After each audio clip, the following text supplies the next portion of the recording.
So welcome all, welcome once again. This is the lecture number 31, and in this particular session, we are going to talk about neural networks. So initially, the neural network was only a topic of machine learning. When it started, actually, it is long back. People have started talking about the neural networks, not a new concept. People talk about around 1950. So you can think that more than 70 years back, people were talking about these kind of concepts.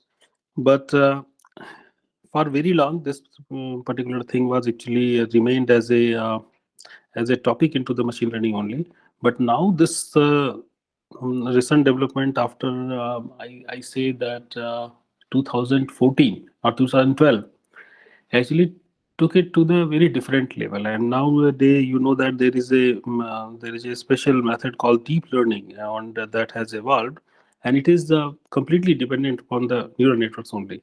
So different kind of architecture, different kind of training mechanism, those things had come, and now these things are very prominent in our things and solving many other problems. So we have seen that nearly all the things that people were trying earlier, they are solved using the neural networks, and only very simple and straightforward methods are are actually surpassing those handcrafted long research methods that people have actually developed.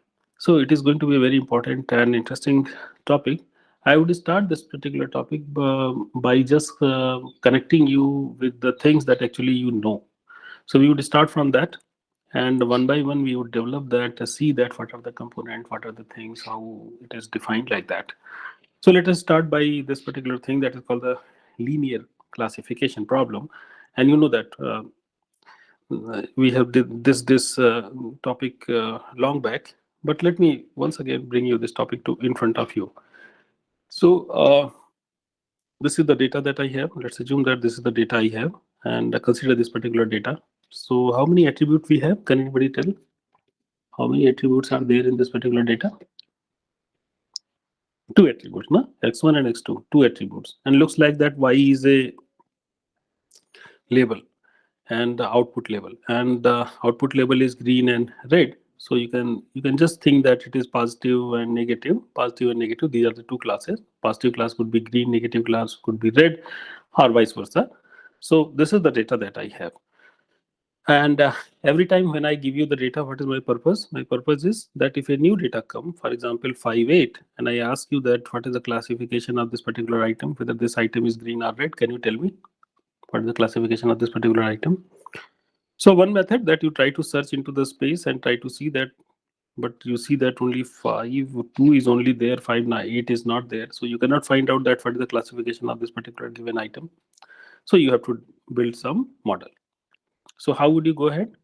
So first thing would be that you explore the data. First, you try to explore the data. Since the data into the 2 dimension, it would be nice that if you can plot this data in some way.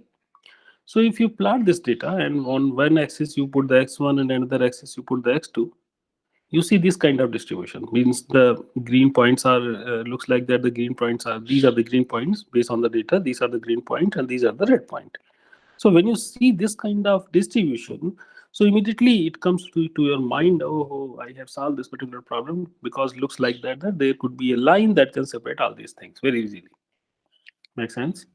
So if you can find out the equation of that particular line, whatever that line may be, then you can tell. Then given a point, you can definitely find out that whether the point is up to this particular line or below this particular line. If the point is above the line, then you can say that this is a positive point, otherwise negative point. Very easy, very simple thing that we all are doing for very long. So now our objective is to find out the equation of this particular line. Okay. So let's assume that somebody tells me that the equation of lines is this. Equation of the line that is going to separate is this. What is this? 2x1 plus 3x2 minus 25 is equal to 0. Then the item is green, otherwise the item is red. Let somebody tells you. Okay. So definitely you know that, as I told you, that when a new point is given, when for example 5.8 that I wanted to find out that what is the classification for that particular item, I told you the equation is going to be what? 2x1 plus 3x2 minus 25. So you just put these values into this particular equation, and you get 2 multiplied by 5 plus 3 multiplied by 8 minus 25. So can anybody solve my problem and tell me that what is the value? What is this value? Can you find out? This is going to be some positive value. Okay, what is the value? It is going to be some positive value. And if it is a positive value, means what? That if it is a positive value, then means what? That this item is going to be green. This item is going to be green. So look, we have solved this particular mystery. That what is the classification of this particular item. So with all these things we know, that is not very difficult thing. Till now, what we have discussed, that there looks like the data is linearly separable, and somebody told me that what is the equation of that particular thing. All right. So in this particular setting, there is a decision boundary, and decision boundary is a line given by this particular equation. Everybody is okay with that? Can you write yes? Everybody is okay with that? Yes. How to find out this? That is another thing that we will discuss soon. Okay. I told you that when I wanted to find out the value for the classification for the 5 and 8, you took the 5 and multiplied it with the 2. Then you took the 8 and you multiplied with the 3. Then you took the minus 25 and you have actually find out the summation of all these things. And after that, you want to see that what is the sign of that particular item. Hey, everybody. Is it clear? Yes. So this diagram is clear to everybody? This diagram is clear to everybody? This diagram is clear? So this is a pictorial representation of the same thing, same equation. Am I right? This is the pictorial representation of the same thing, where I'm telling that when you get the value of x, you multiply with the 2. When you get the value of x2, you multiply it by 3. In the same way here. Then there is another term that is a constant term. You find out the summation. What is the summation? And then see the sign. All right, excellent. If you understand this thing, let me tell you something. That this diagram have a name, and the name is perceptron.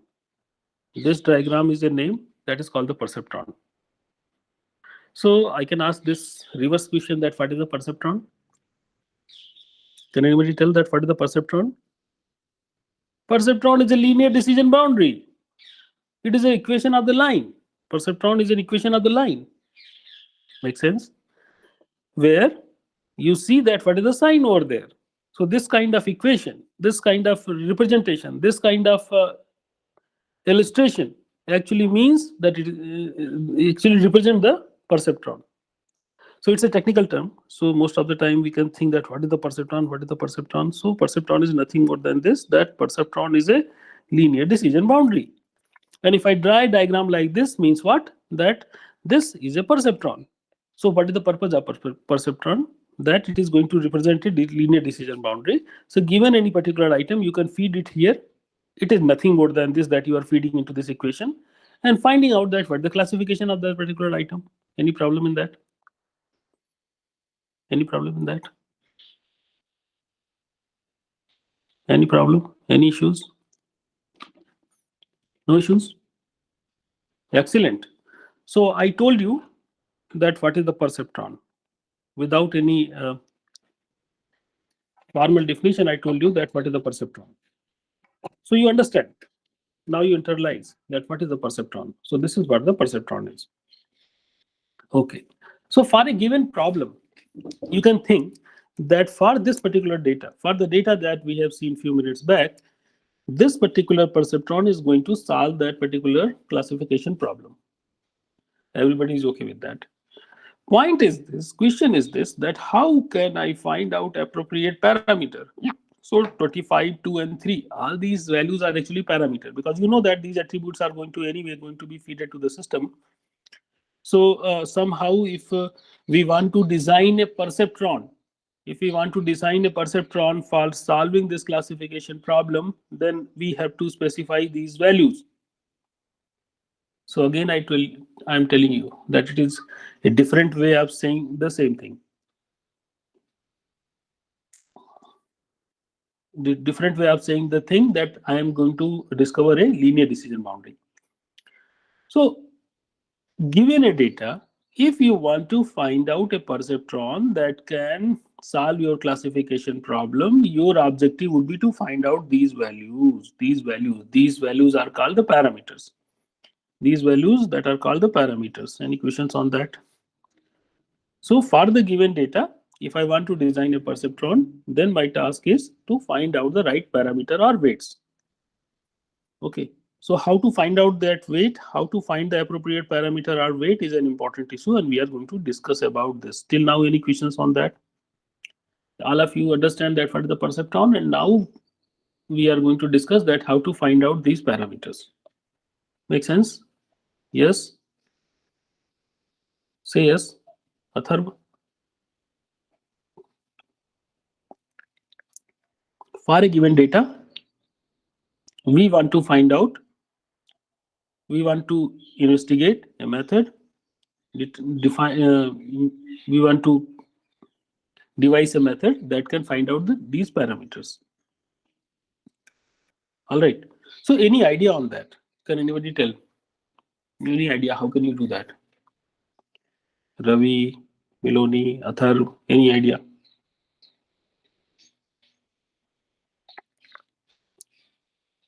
Any idea how you can do that?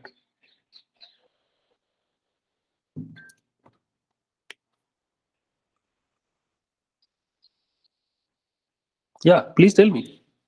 Any idea? If you don't have any idea, you can say that no. No issue. That is fine also. Any idea, Ravi? Any idea, Atharv? Miloni? Any idea? If you don't have any idea, you can write no. That is not a problem. Okay. It's an interactive class. No issues on that.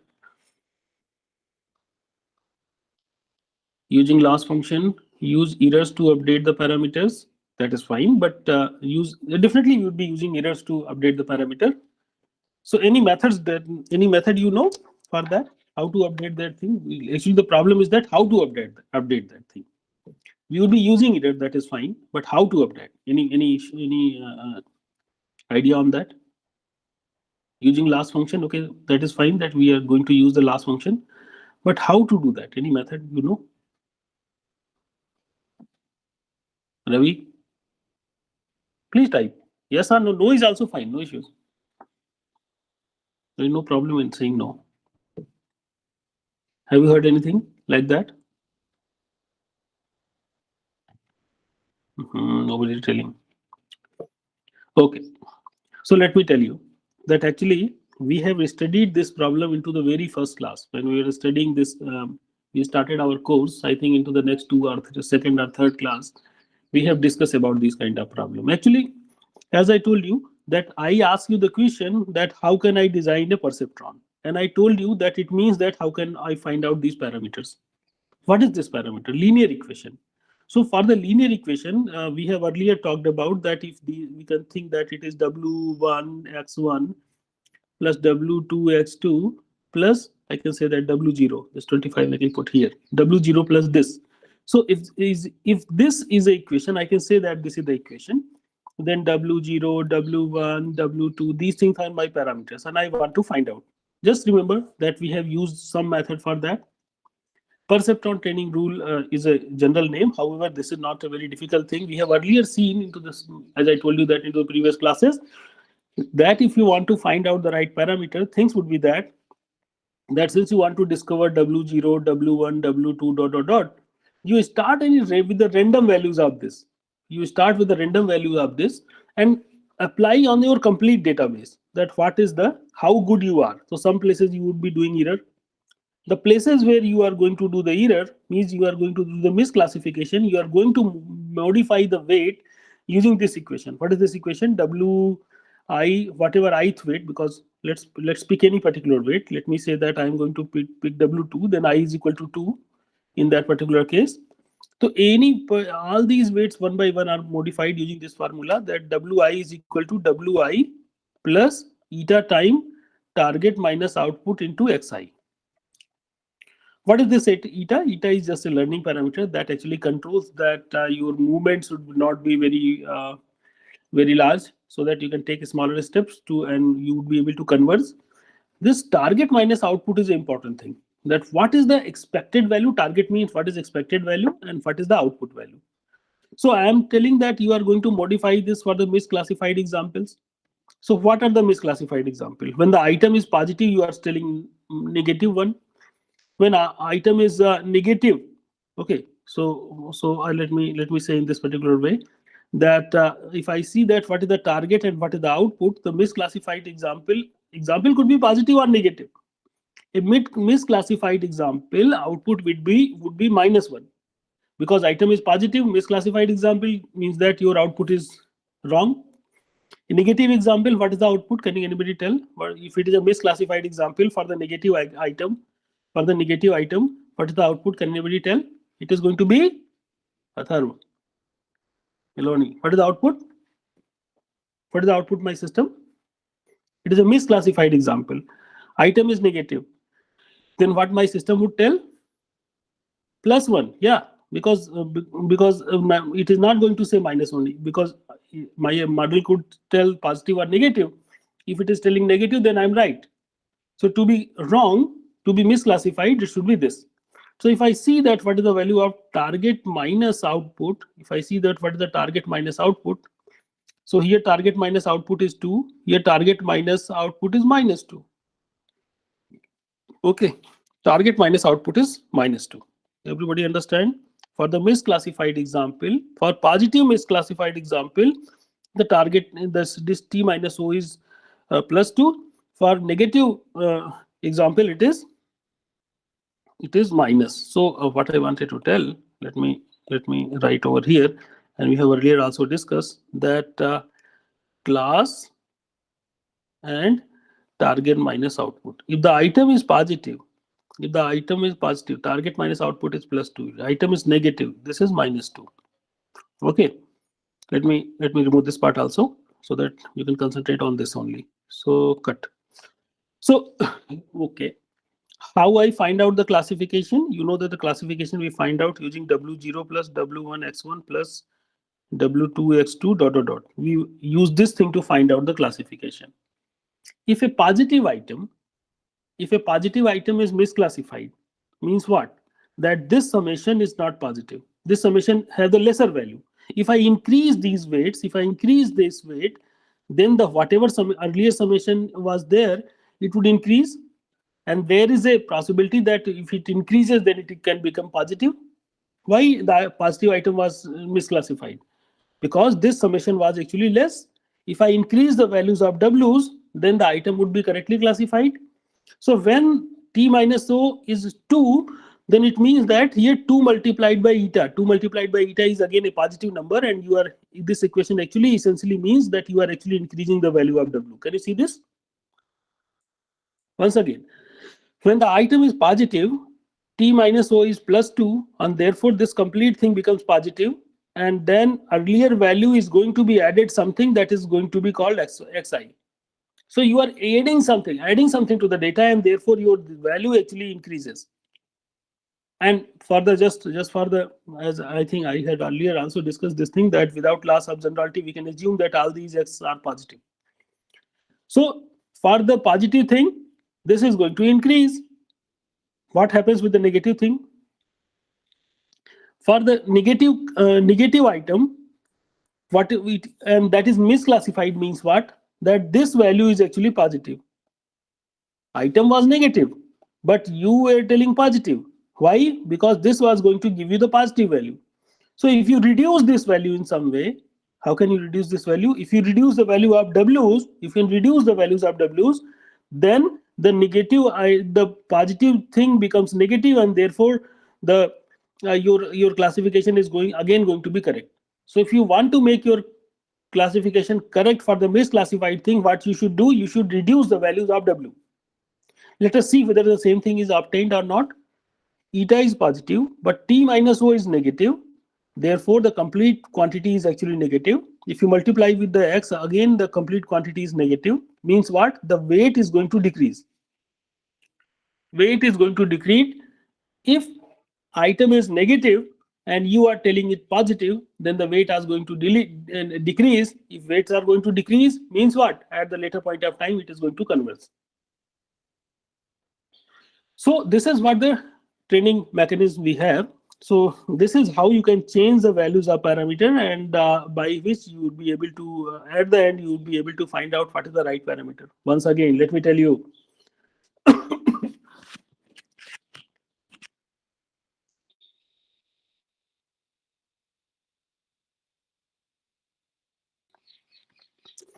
What I wanted to tell you, that I wanted to find out the values of W's.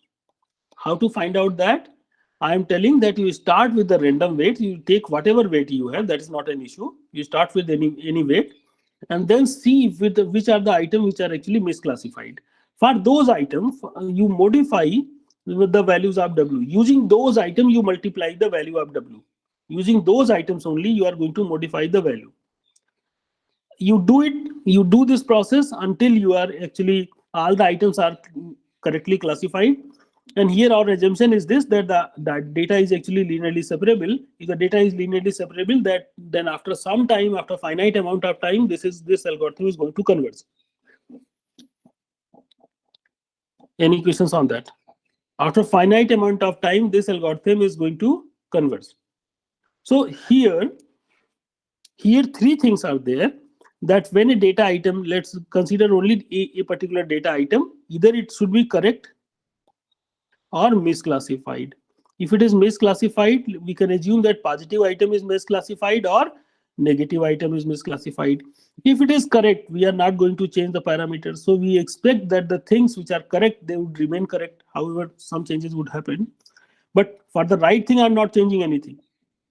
For the positive thing, I am actually I'm increasing the weights. Means what? That if they are misclassified, I'm going to make them correct. For the negative item, I am reducing the weight. Means what? That at the later point of time, the solution would become lesser and they would also be rightly classified. Using this method, we can tell that these things are actually, this is a intuitive kind of understanding that gives us the feeling that these things are going to converge. So what is the right, actually, into the, I think I suggest you that you go and see my previous videos, where previous class videos, where we have actually discussed the formal proof for this. Okay, so it would take a lot of time. I would not go into that particular detail. It would give you the formal proof that after finite amount of time only this is going to converge. Any questions on that?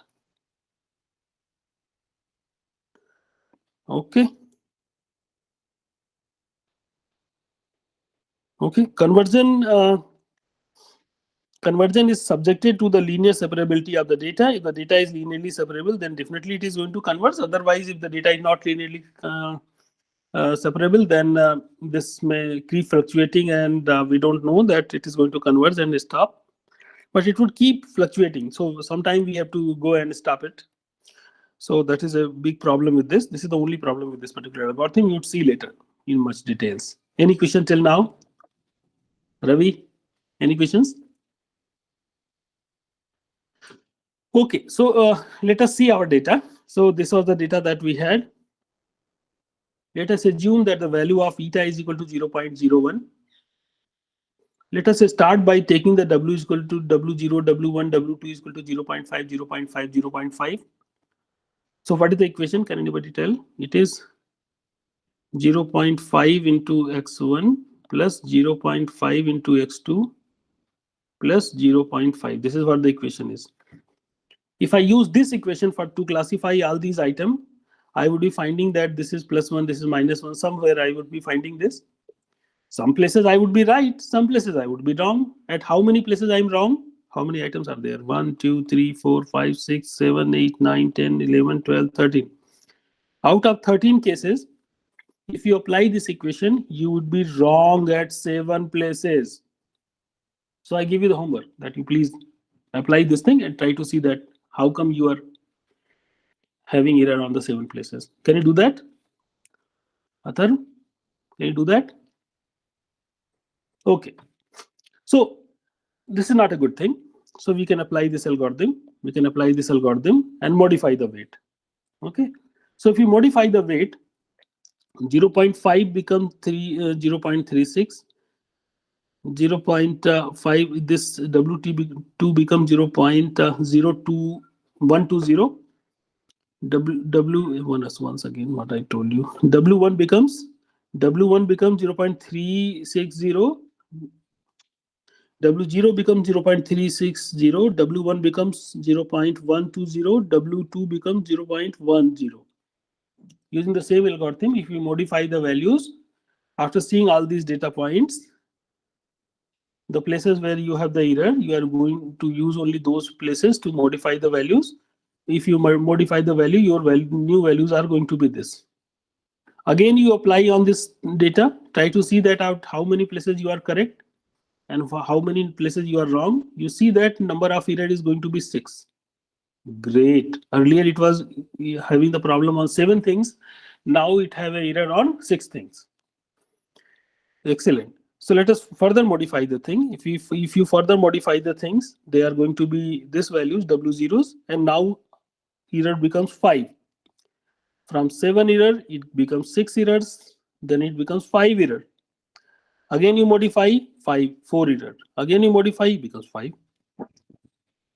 So sometime error, you can see that error was reducing, but sometimes it is also going to increase and decrease. Sometime because you are changing the parameter now, and the parameters are only changing with the favor of the particular places where there is a problem. So they may disturb something that have already been established. So those things which are actually good, they can also become bad.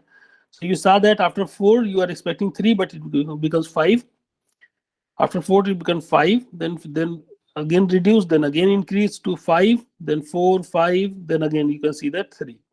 After many iterations, you find out that this is where your number of errors becomes 3. Then it again becomes 4, then 3, then 3, then again becomes 2. So this is again a good thing, good place where you actually on the complete set you are finding out that okay, this is a place where, for example, here 7 errors were there. This is a good place. This is a good move. But after that, this 4 was a good move, but the third you find out here. So this was a good move where number of errors reduced. After that, this was a good move. However, all these things were fine, but this was a good move. And after 15 more iterations, you see that first time this is 1 error. You keep doing this, after so many iterations, you find out 0. So total number of iterations you can count here. So 1, 2, 3, 4, 5, 6, 7, 8, 9, 10, 11, 12, 13, 14, 15, 16, 16 plus 14 plus 1, 2, 3, 4, 5, 6, 7. I think it is 37. After 37 number of iterations, you can see that now error is 0. Now you need not to modify. So what are the values of W? W is W0 is equal to minus 1.04. This is 0.020, 0.180. These are the values. So this is how we discover the right parameter. You may be asking, sir, our equation was different. In our equation, what was the value? Can we tell?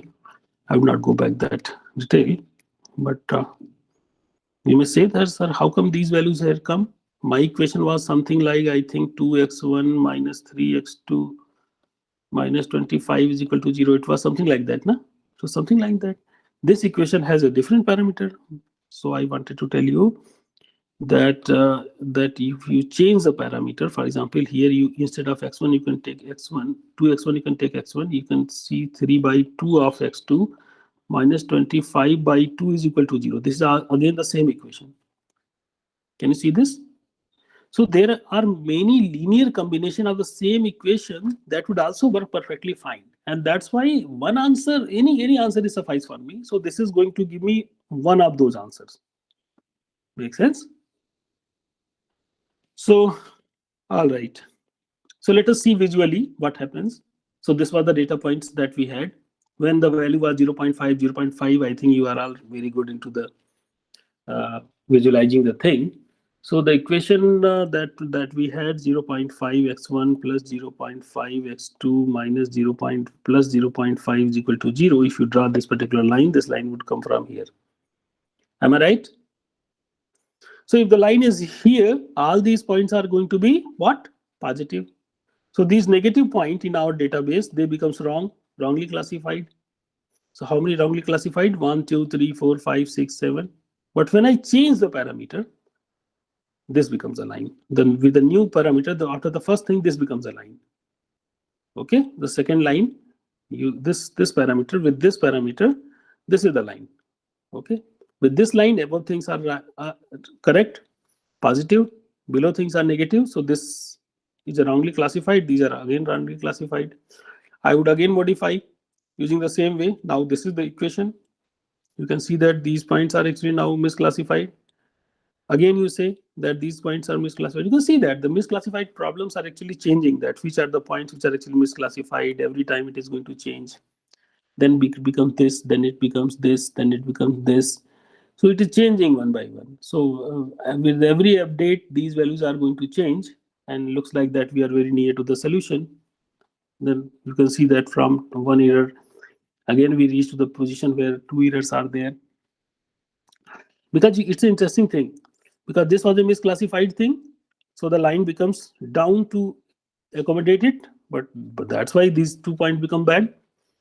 You can see this, the point has been accommodated, and this is the problem.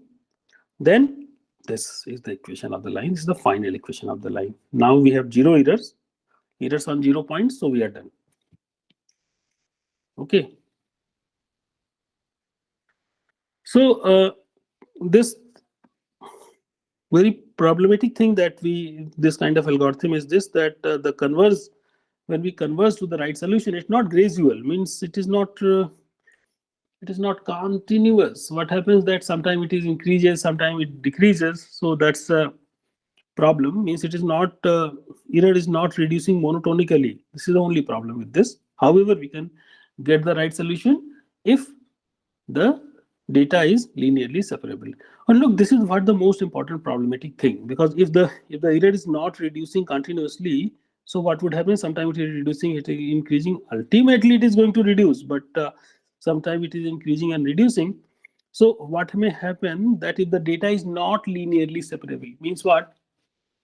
That we expect that there would be some misclassified example. Then we don't know where to stop, because in this case we know that we would keep running until we get the 0 error, because you know that if the data is linearly separable, at the end 0 is going to come. We would stop at this particular point. But because you know that this equation, this algorithm is a problematic algorithm. This algorithm actually says that repeat until, means what? It would not stop. It would keep doing until all training examples are correctly classified. If the data is such that correctly classification is not possible, then we would be stuck. Okay, then we would be stuck into the problem, because it would go infinite time. Where to stop, we don't know in the case when the data is not linearly separable, and most of the time real data is such that it's not linearly separable. So definitely we are going to be into the problem.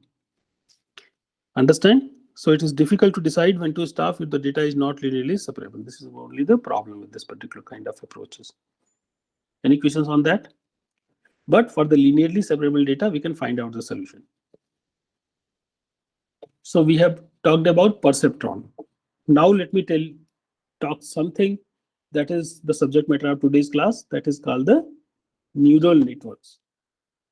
So neural networks is actually this particular architecture is actually very much inspired by the way our neuron works. In human brain, there are neurons. So this model that actually, when we talk about the neural network, so it involves the neurons. So what is the model we are going to see very soon, that this model is going to mimic the human brain, the way the human brain works. It try to mimic. Whether the same way human brain also works, I'm not sure about this. Nobody is sure about this. But this is the only thing, that we are somehow going to be near to the human brain in the processing way. It all started by a study that was done around 1943 by W. McCulloch. He actually tried to find out that what is the neural architecture of the human brain and how the things are actually going to, how the things actually work. So he done the experiment of the cat and try to understand that when they fire and what is the structure like that. He was working on the neuron and tried to find out that what is the architecture that is there inside the brain. The first system that was developed using the neural network was around in 1959. The system was called Medellin, and this was an adaptive filter that eliminates echoes on the phone line, because you know that when I'm talking with you, you would be, my voice is also being played at your side, so that voice would come back to me. So it is called the echo. So how can we reduce these echoes? So this particular thing was developed using this thing. Very important thing, that popularity of the neural networks. When the look, very interesting article. If you search the internet, you would be find out that when the neural network was actually neurons were actually introduced around 1945 or 50. I think around 1952 or so. There was around at that time the news coverage in the very maybe New York Times and other, they were talking about this thing, that we have developed something that is able to uh, build a system that can conversate with the people, that can see all these things, computer vision application, all these chatting application. They were thinking that we can do with these kind of models. But however, later people have realized that it is very difficult, and they were not able to find out those solutions for very long. And very recently, you know that when deep learning is actually solving those things, so again we are into the same understanding that actually neural network is going to solve the same kind of problem. So for very long, you're not able to do anything with the neural networks. So the popularity was very high around 70s, 60s, but after some time, means around 90s, people thought that okay, we have developed enough, and now the things are not going to work. Okay, but after that, people actually started saying that it is not going to work, and we should go for the handcrafted methods. And you can see that what happens, that if you see the actually technology is around 1995 or so, people were talking about neural networks. But after that, people start talking about these things, and they told that we would be using the handcrafted methods only.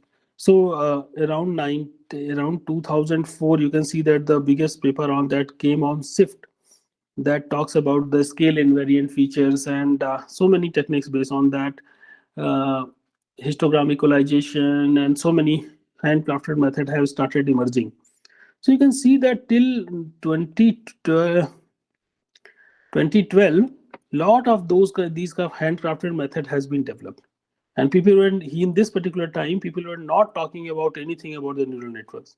But after 2012, what happens that, look, let me also tell you one thing, that there was an architecture that came around 1997, and it was called the LeNet.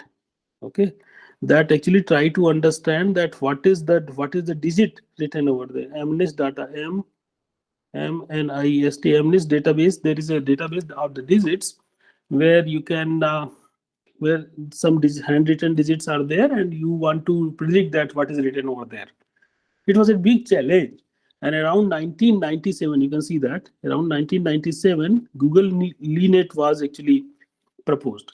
But nobody was taking care of this, that okay, nobody was thinking that what is this kind of architecture, and everybody forget about this, that what is this, and everybody dumped it and told that looks like that it is not going to work any good, and people actually forget about this, and they started developing other techniques that are handcrafted method. As I told you, that SIFT was one of the most accepted and most celebrated result at that particular time. So nobody was talking about this. Then there was a challenge in which AlexNet came, large scale image data net challenge. You know that there is a very large scale image net that is called I think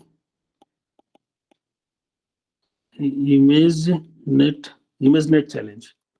So into the ImageNet challenge, Alex Krajewski actually participated, and he have used the same old model that was proposed around 1997 to build a solution for the ImageNet. Can you see this? he have used this model that nobody was using, and it was based on the neural network, and nobody was talking about neural network at that time. But Alex has used the same model and developed the method for the ImageNet classification, and this actually has surpassed all the errors that were, all the systems that were participated over there, with a very huge margin. Okay, we would at later point of time we would discuss that, what is that margin. With a very huge margin, he have surpassed it. So suddenly people had thought that, okay, things were not working. We were thinking a lot of things about this neural networks for very long, and it stopped, and people have actually thought derailed our development, and now the Alex has actually started up once again. So many things started developing. And after that, it was not, it is not very, it is, I think it is around 2012 only. As I told you, it is around 2012 only. So in next 8 years, when we are studying 2021, in next 8 9 years, everything is revolutionized, and you can see that now many systems are, we can see that there are many vision based system there. Alexa, you can see that you can talk to the Alexa, voice recognition is possible, and many more, many interesting applications are possible just based on these kind of architecture that we were using over here. So what was the driving factor? Why the people were not able to do the things and they stopped, and why the things are working over here? The reason is this, that the processing power and the computer was actually very actually into the bad shape. You know that at that time, 1995, Microsoft 95 kind of software came. Then Microsoft 98 software came. Then Microsoft 2000 came. Microsoft XP came. So those kind of software, you can think that these days people don't think about those kind of software. So software libraries were not available. It was very difficult to find out the softwares. Hardware also are also very limited. You can think that because Microsoft has started personal computers, and personal computers have very less powers, and mainframe computers were very costly. So general people don't have much processing powers. So with the less processing power, people were doing all these things, and therefore when the model was very much capable, they were not able to train it. So you understand this, that this particular model was very capable, but you are not able to feed that. For example, if you have an elephant, you are not able to feed, so it would die. The same thing, that there were very less processing power, very less data, and very less open source algorithm. So people were not able to do those kind of things. But nowadays, with the large of processing power, large of data, people are able to do that, and that's why the once again the neural network have become the state of the art. Means everybody is using these days neural networks and those kind of solutions. Hope you understood some concept from my explanation. So any questions on that? So if you look closely that what is inside the human brain, the basic unit that you are going to discover is something like this. It is called the neuron, and neuron has a cell. Okay, inside it has a cell, and this is called the nucleus. This part is called the nucleus. That is, you can say that it is something that is going to do all the kind of connections. Then there would be some input that is coming to it, and using those input it is going to do some kind of computations, and these inputs are coming from the dendrites. These things are called the dendrites. So, and when using these inputs, it does some computation, and the computation is going to be this, that whether I'm going to activate and send the high signal to the outside or not. Only this is the thing. So this part is for the output. So whatever input is coming, based on that, my cell is going to decide that whether I should send the high signal or not.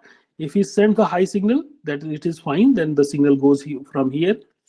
So it also can connect to the other things. So it is called the axon. So axon is actually the output that connects with the other dendrites. So if you see this thing, dendrites and axons, they are going to be connected. So this thing would be something like this. One minute, I'm not good into that particular drawing, sorry for that. So it would be something like this, and dendrites would be something like this. So they are going to be connected. So by this they are going to be connected. So what would happen, that if something, if a high signal is there, then they are sending some of the molecules from here to here, and then it get excited, and it also send the signal to the another neuron that we have, and the cell of the neuron to its cell of the neuron. So this is how the things are connected. So some important thing is there, that what is the cell, you know, that main processing power. What is axon? Axon is the output that is goes over there. Synopsis is when these things are connected. This is the synopsis connections are there. Molecules would be there if there is a synaptic connections. So it sends the signal using the molecules over there. Dendrites, they receive the signal and send it to the cell. And if you see that humans have 10 to the power 11 number of neurons, okay, and each of them are connected to the 10 to the power 4 others. It's a huge number. 10 to the power 11 is a huge number, and they are connected to the 10 to the power 4. Nowadays, even if we build a system with the 150 layers, so those many neurons we are not going to deploy. Okay, so just think that when the time would come and would be able to build a system with these many of the neurons and these many number of connections, average number of connections, then definitely our system are going to be much better than us, because the response time of human is very less. You know that response time of human things is 10 to the power minus 3 seconds only. However, you know that machines can 10 to the power minus 9 seconds they can do switching. So they are thousands of time faster than the humans. So when we can build these kind of dense systems, then the system would be definitely going to be very things. So what is the problem with this kind of connection is this, that we can connect the thing, but what happens that finding out right parameters becomes very difficult for us, because even if the lot of processing power is available to us, but it's not infinite. When we have 10 to the power 11 neurons, 10 to the power 11 multiplied by 10 to the power 11, if all of them are connected to each other, so it becomes impossible to trace, because it becomes 10 to the power 22, very large number. Okay, try to understand that for how large this particular number is. So can you think that what is the means? I think I will let you to understand that what is how big this particular number is. It's a very big number, and finding out these kind of things is actually practically impossible. So that's why we are not able to build a very complex system these days. So with these kind of words, I would stop today, and I would go into the much detail, into technical detail, into the next class. So this particular topic is a very interesting topic. We would be taking few classes to complete this. Next class, we will try to understand that what is the actual architecture of the neurons and how it differs from the perceptron that we have seen few minutes back, and why it is needed.